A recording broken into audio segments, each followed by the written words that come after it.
Okay. We're going to be reacting to 3 creepy true hiking horror stories by Mr. Nightmare. First of all, Mr. Nightmare, you did not post a video for 2-3 weeks. You know what I'm saying? I would say that you're on vacation, so respectable. You know what I'm saying?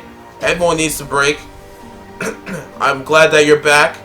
I was having a break myself, not reacting to any horror stuff for 2 weeks. I was feeling blessed. Now all of a sudden he posted this. I see what you're doing. I see what you're doing, Mr. Nightmare. I see what you're doing. I see what you're doing. I don't like reacting to horror stuff. I just do it because of you guys. Because if I don't do it, you guys will be spamming me in the comments. And you guys will be like, why can't you do it? And I'll make us so stupid excuse like, no, you're just scared. You guys will keep spamming me. So, we're going to react into this. 3 creepy true hiking stories. I will never go hiking in the first place. Screw that. Alright, boom.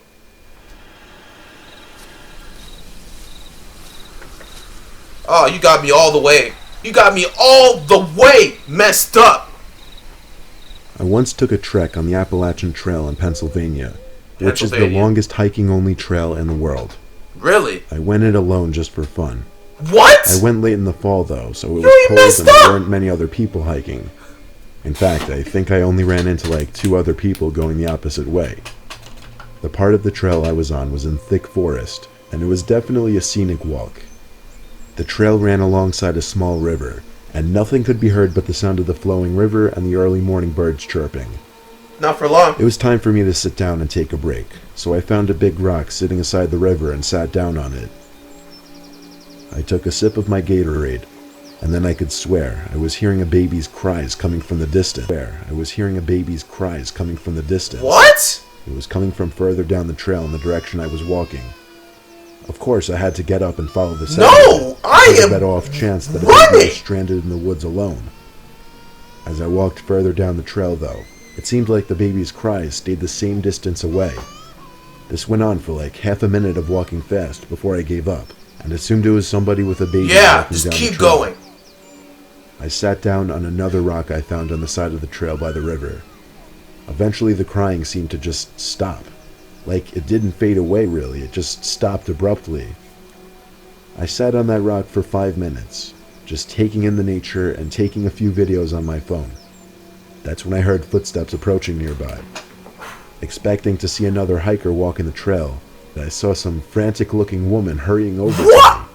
She came so fast and so close that it actually scared me. She stopped uncomfortably close to my face and started screaming at me, "Have you seen my baby?" I calmly told her I heard a baby crying not too long ago, and told her to follow me. We walked quickly down the trail in the direction I was chasing the sounds of the baby earlier. I looked back every few seconds to make sure she was keeping up with me. Eventually, I there's something wrong with that woman, bro. She's in cahoots. But she didn't answer. So I turned around again and stopped when I saw she was gone.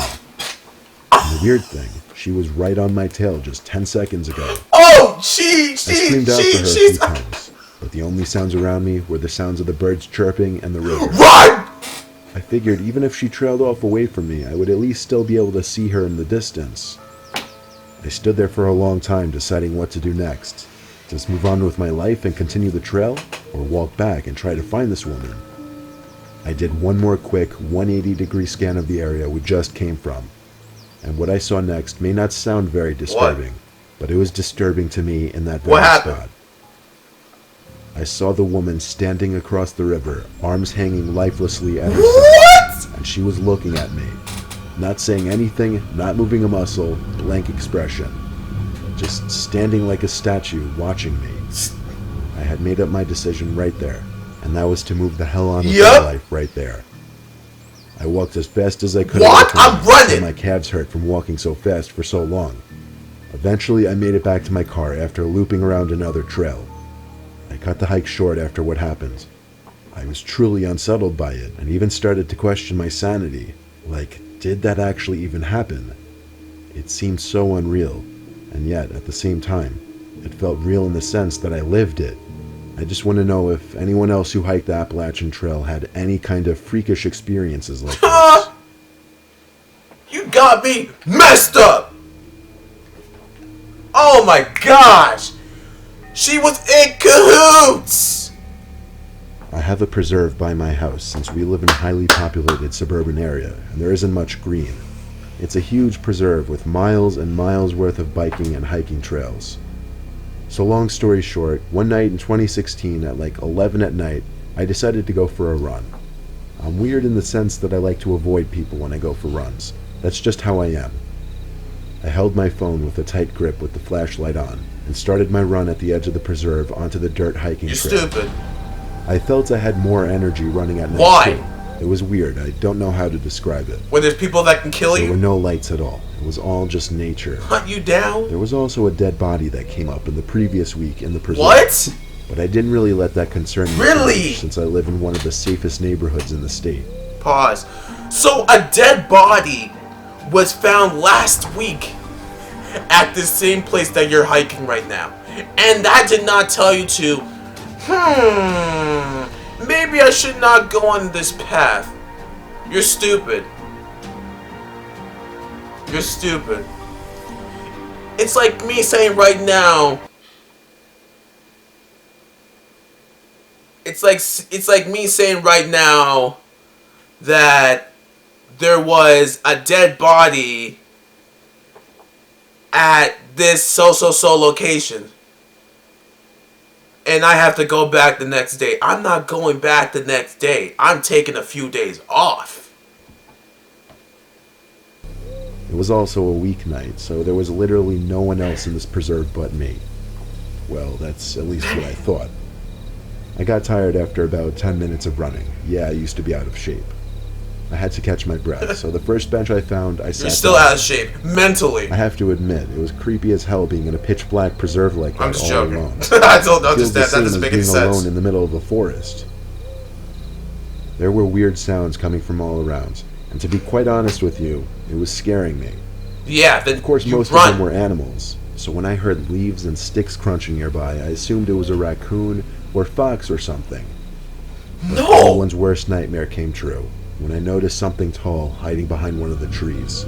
Oh! I couldn't quite tell what it was because an iPhone's flashlight is only so bright. Oh, I stood heck up and no! walked a little closer. And I was Why trying would you to walk crouch towards walk it? Because for some reason I thought that would make me more low-key. I got close enough to where I saw a hand wrapped around one of the trees. Oh! The hand was in a white glove, though. I felt like my heart sank.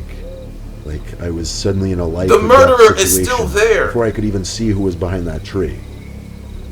Then they finally decided to reveal themselves. What? Someone dressed as a clown stepped into the range of my flashlight. Oh, I wanted to freaking wait until now. serious? And this was back during the clown epidemic in 2016. Oh, this was From what I could see in 2016? the little light I had, this person went all out with his clown costume. From the makeup right down to the clown shoes. The Oh, most disturbing part was the bat with a large foot-long spike wedged through it that he was holding. His head was angled down to give a more menacing, terrifying look. He walked damn! very slowly towards me. Oh, I had only one option, and that was to Run! run as fast as I could, even though I was already so tired. I didn't run on the trail. Instead, I ran into the woods until I felt like I was going to puke. why would you do Cut that? off the flashlight and crouched down behind a tree. I heard running zoom past me maybe 10 feet away. When the footsteps faded away into the distance, I ran back to the trail and ran all the way back the way I came. And Good. I actually puked by the time I made it to the street just from running so much. I didn't mention it before, but everyone figured that the dead body found the week before was linked to the clown epidemic. Wow. It should go without saying I stayed away from the preserve for a while, and I definitely never went in there past dark ever again. Good. The heck wrong with you? That clown would have killed your ass. Oh man. Lord have mercy. I went on a solo camping trip to the woods a few miles from my house. After setting up camp and eating, I took a half-hour nap in my tent and went for a hike. It Okay. was a normal hike in a rather quiet forest, until I Were you thought with I could hear anybody? footsteps nearby. I could have just chalked them up to being the footsteps of an animal, but they kind of sounded human-like, if that makes sense. Okay. Considering how deep into the woods I was and how far from any real urbanization I was, it would definitely be odd to cross paths with another person there. Yeah. I didn't go looking around for anyone though, I just continued with my hike. When I got back to my tent, the first thing that I noticed was that the zipper to my tent was undone and the door flap was open. Right away, my heart was racing at the thought of someone having been in my tent. I checked to make sure that nobody was still in there first, and then went inside to see that my bag had been gone through. Surprisingly, nothing was taken though. I contemplated packing up and moving spots, but I figured it was pointless. Whoever came already scoped out the place and left. Therefore, they wouldn't have a reason to come back. Yes!